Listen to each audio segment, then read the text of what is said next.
ମୋର ସମସ୍ତ ଗୁରୁଜୀମାନଙ୍କୁ ପ୍ରଣାମ କରି ମୋର ୟୁଟ୍ୟୁବ୍ ଚ୍ୟାନେଲରେ ସ୍ୱାଗତ ଜଣାଉଛି, ଯାହା study tech by Das sir ନାମରେ ନାମିତ। ଆଜିର ମୁଖ୍ୟ ବିଷୟବସ୍ତୁ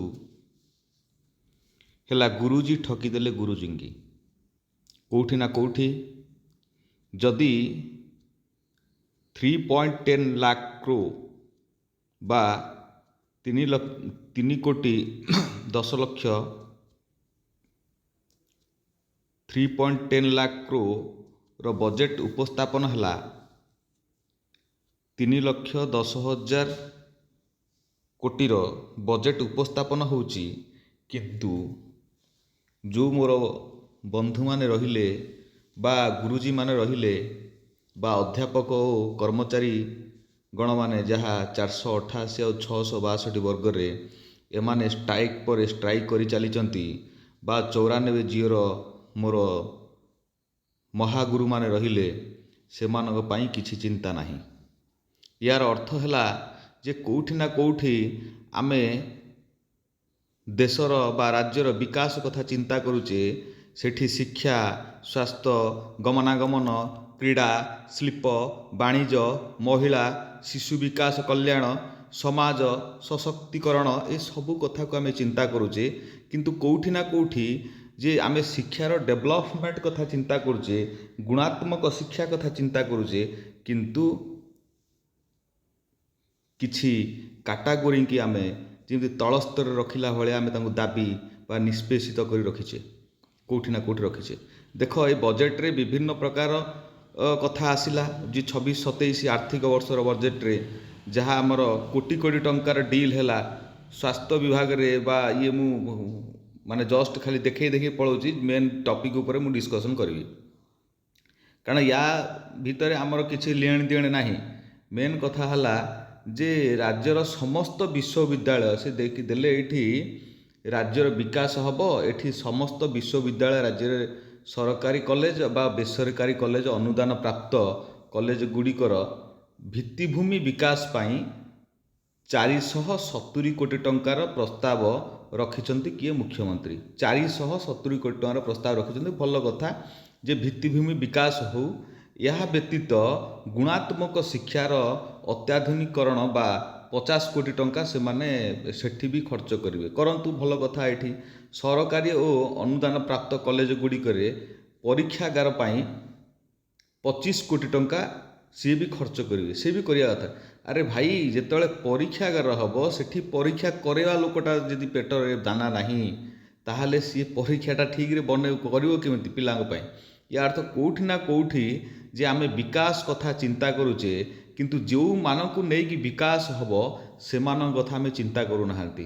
କିନ୍ତୁ କଥା ହେଲା ଯେ ଆପଣ ଜଣେ ଶିକ୍ଷା ଭିତ୍ତିକ ଲୋକ, ବା କେଉଁଠି ନା କେଉଁଠି ଯେ ସରସ୍ୱତୀ ଶିଶୁ ମନ୍ଦିରରେ ହେଉ ପଛକେ, ସେଠି ତ ଆପଣ ଶିକ୍ଷାଦାନ କରିକି ଆସିଛନ୍ତି। ସେଠି କଷ୍ଟ ଦୁଃଖ ଯନ୍ତ୍ରଣା କ'ଣ, କେତେ କମ୍ ପଇସାରେ କଷ୍ଟ ଦୁଃଖ ଯନ୍ତ୍ରଣା ଆପଣ ହିଁ ସହନଶୀଳ ବା ସହି ଆସିଛନ୍ତି।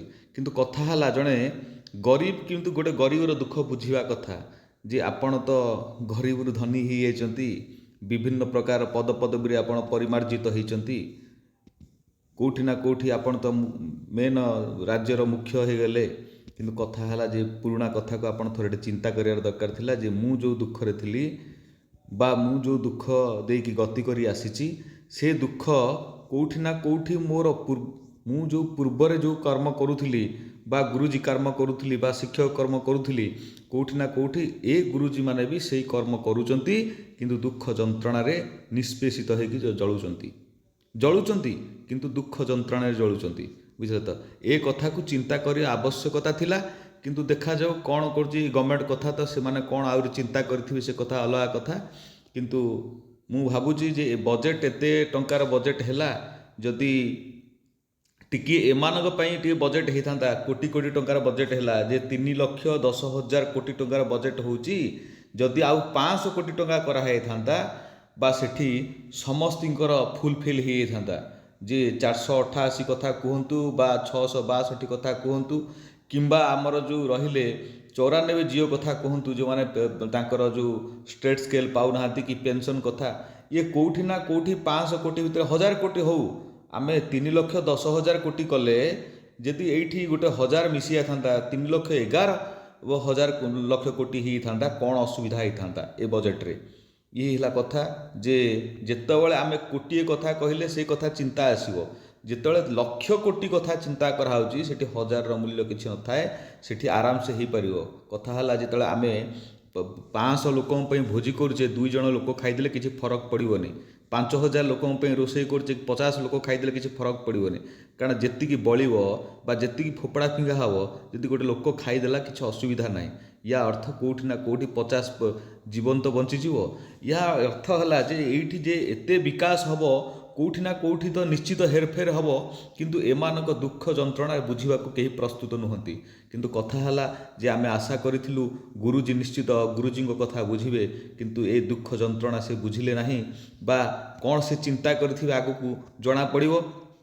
ସେ ଯାହା ବି ହେଉଛୁ ତଥାପି ଆମର ଆଶା ଅଛି ବା ଆମେ ଆଶାର ନୌକାରେ ଆମେ ଭାସି ଚାଲିଛୁ ଯେ ଗୁରୁଜୀଙ୍କ ଉପରଙ୍କର ଭରସା ଅଛି ଯେ କେଉଁଠି ନା କେଉଁଠି ଗୁରୁଜୀମାନଙ୍କର ଦୁଃଖ ବୁଝିବେ। ତଥାପି ଦେଖିବା ଏ ମୁଖ୍ୟମନ୍ତ୍ରୀ ଆମର ଶିକ୍ଷାର ଭିତ୍ତିଭୂମି ଗୁଣାତ୍ମକ ଏସବୁ ତ କଲେ, କେଉଁଠି ନା କେଉଁଠି ରାଜ୍ୟରେ ବିଶ୍ୱବିଦ୍ୟାଳୟ କଥା ବି ଚିନ୍ତା କଲେ, ବୁଝିଲେ ତ। ବିଶ୍ୱବିଦ୍ୟାଳୟ ଭିତରେ ଆମର ସେ 4ଟି ବିଶ୍ୱବିଦ୍ୟାଳୟ କଲେ, ଯେଉଁଠି ଆମର ଦେଖିବା ଏଠି 4ଟି ବିଶ୍ୱବିଦ୍ୟାଳୟ, ତା ଭିତରେ 4ଟି ବିଶ୍ୱବିଦ୍ୟାଳୟ ଭିତରେ ଆମର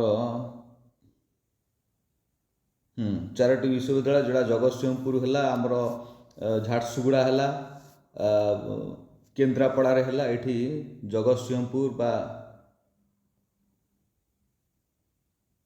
ଏଠି କେନ୍ଦ୍ରାପଡ଼ା, ଜଗତସିଂହପୁର, ଭଦ୍ରକ, ଝାରସୁଗୁଡ଼ାରେ 4ଟି ବିଶ୍ୱବିଦ୍ୟାଳୟ ହେଲା। ଯଦି ଏଠି ହେଲା ତାହେଲେ ସୁନ୍ଦରଗଡ଼ କଥା ତ ଚିନ୍ତା କରିବାର ଥିଲା। କାହିଁକି ନା ସୁନ୍ଦରଗଡ଼ ରାଉରକେଲାଟା ତ ଗୋଟେ ସମ୍ବଲପୁର ଠାରୁ ଆସିକି 250 200 କିଲୋମିଟର 300 କିଲୋମିଟର 250 କିଲୋମିଟର ପୁରା ହେଲାଣି। ତାହେଲେ ଆମେ ସମ୍ବଲପୁରରେ ବିଶ୍ୱବିଦ୍ୟାଳୟ ଝାରସୁଗୁଡ଼ାରେ କରିବା, ତାହେଲେ ସୁନ୍ଦରଗଡ଼ରେ କରିଥିଲେ କ'ଣ ଅସୁବିଧା ହେଇଥାନ୍ତା, ଇଏ ବି କଥା ଚିନ୍ତା କରିବାର ଥିଲା। ସେ ଯାହା ବି ହେଉଛି, ମାନେ ଯେହେତୁ ଜ୍ଞାନୀଗୁଣୀ ବିଦ୍ୱାନ ଲୋକମାନେ ସେଠି ବସିଛନ୍ତି, ସେ କ'ଣ ଭଲ କଥା ଚିନ୍ତା କରିଥିବେ। ସେ ଯାହା ବି ହେଉଛି ହଉ, କିନ୍ତୁ 44ଟି ବିଶ୍ୱବିଦ୍ୟାଳୟ ଆମର ସରକାରୀ ବିଶ୍ୱବିଦ୍ୟାଳୟ ଥିଲା, ତା ଭିତରେ 4ଟି ଆଡ଼୍ ହେଇଗଲା, ସେ ଯାହା ବି ହେଉଛି 48ଟି ହେଲା। କିନ୍ତୁ କଥା ହେଲା ଯେ ଆମେ এই ମାଧ୍ୟମରେ ନିଶ୍ଚିତ କେଉଁଠି ନା କେଉଁଠି ଗୁରୁଜୀଙ୍କୁ ଆମେ ଅନୁରୋଧ କରୁଛୁ, ଗୁରୁଜୀମାନଙ୍କର ଦୁଃଖ ଟିକେ ଯନ୍ତ୍ରଣା ଟିକେ ବୁଝନ୍ତୁ, ଆଉ ଡେରି କରନ୍ତୁ ନାହିଁ। ଇଏ 17 ବର୍ଷ 18 ବର୍ଷ ସବୁ ପଡ଼ିଗଲେଣି, ଆଉ କାହାର ପେସେନ୍ସ ନାହିଁ, କିଏ ବୁଢ଼ା ହେଇଗଲେଣି, କାହାର ଆଉ ଚୁଟି ନାହିଁ, ସମସ୍ତଙ୍କ ଚୁଟି ପାଚିବା ଷ୍ଟାର୍ଟ କଲାଣି, ଝଡ଼ିବା ଷ୍ଟାର୍ଟ କଲାଣି। ଆପଣମାନେ ଟିକେ ବୁଝିବା ଆବଶ୍ୟକତା ଅଛି। ଏତିକି କହି ମୋର ଆଜିର ଭିଡ଼ିଓକୁ ମୁଁ ଏଠି ଏଣ୍ଡ କରୁଛି। ଆପଣମାନେ ଚ୍ୟାନେଲ ସହିତ ଯୋଡ଼ି ହେଇକି ରୁହନ୍ତୁ, ଟିକେ ଲାଇକ୍ଟେ କରନ୍ତୁ, ସବସ୍କ୍ରାଇବ୍ଟେ କରନ୍ତୁ। ଯେକୌଣସି ନୋଟିଫିକେସନ୍ ଆସିବ ନିଶ୍ଚିତ এই ଚ୍ୟାନେଲରେ ଅପଲୋଡ଼ କରାଯିବ। ରହିଲି, ଧନ୍ୟବାଦ, ଥ୍ୟାଙ୍କ ୟୁ, ନମସ୍କାର।